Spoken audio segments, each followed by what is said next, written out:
Урматтуу туугандар, менин бүгүнкү биринчи сабагым канткенде адам оорубаш керек, канткенде ооруну жуктурбаш керек, жана канткенде ооруп калса да кандай кылып дарыланыш керек. Ушул темадагы чоң сабактын биринчи сабагын кайсы себептер ооруга алып келет.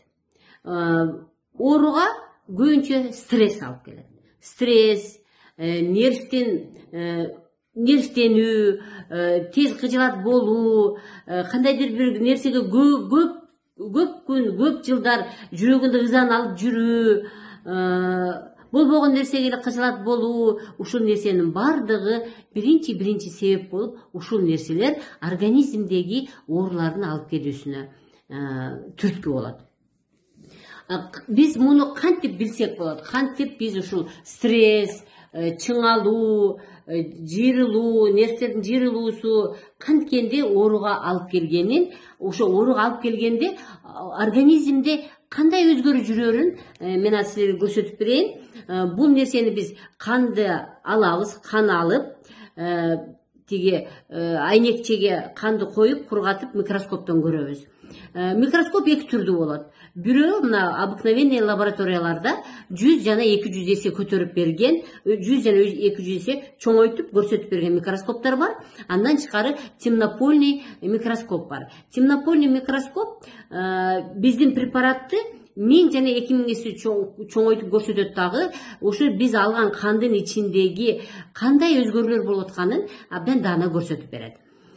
Стресс, кыжылатчылык, нервтенүү, ыза болуу, бул нерсе бардыгы биринчи кан тамырдын ичиндеги кандын элементтеринин өзгөрүүсүнө алып келет. Кандын элементтери нормада жалгыз жүрүш керек. Мындай кандын элементтери бар. Бул деген эритроцит, тромбоцит, лейкоцит, ушул нерселер нормада жалгыздан айланып жүрүшөт да. Мына мен сиздерге мисал келтирейин. Мына караңыздар.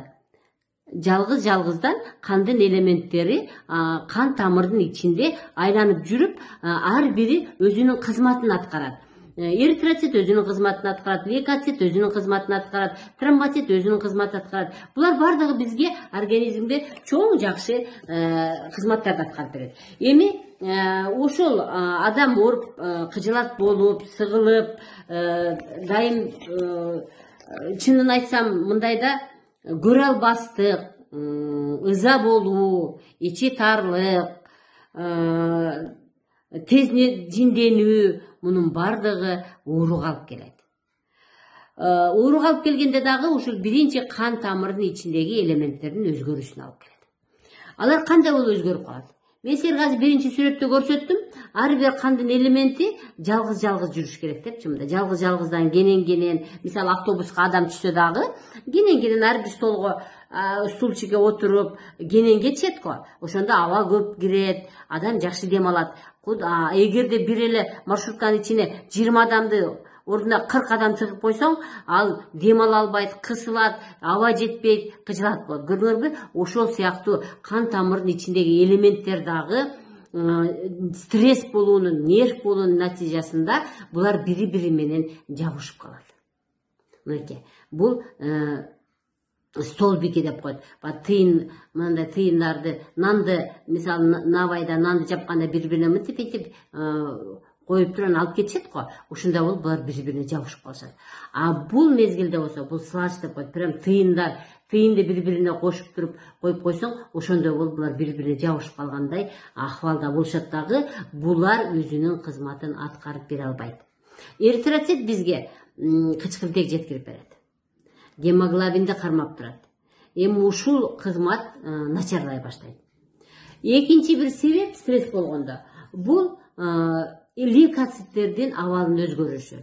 Лейкоциттер бизде иммунный системаны кармап турат да. Мына иммунный системасы, кимдин иммундук системасы жогору болсо, ал бүт микробторго каршы турат дагы. Ушул эле коронавируска дагы, любой эле вирус болобу, микроб болобу, гельминт болобу, гриппки болобу, бардык эле микроорганизмге каршы туралат дагы, организмди оорубаганга алып келет. оорууга алып келе турган бирден бир биздин кызматкер бул лейкоцит болуп саналат.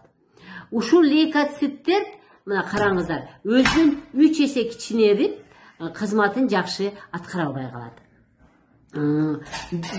Стресс демек лейкоциттин дагы өзгөрүүсүн алып келет.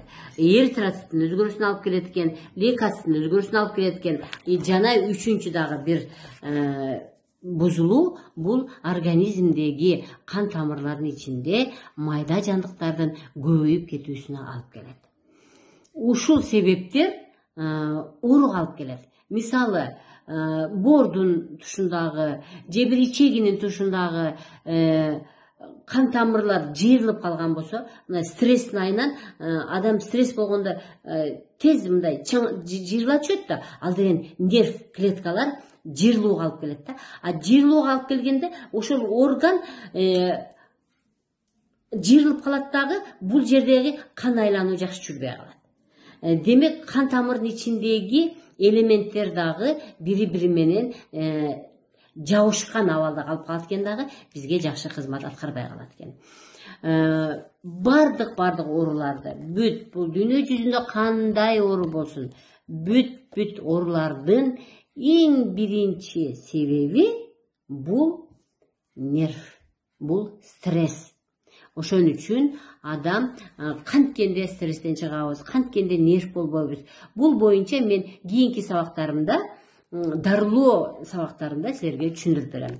Эмдиги сабагыбыз кан тамырлардагы кан айлануу кайсы жерде кандай жүрөт, кан айлануу кандайча бузулат, ошол жөнүндө кыскача түшүндүрүп берем. Эмди көрүшкөнгө чейин саламатта калыңыздар, оорубаңыздар.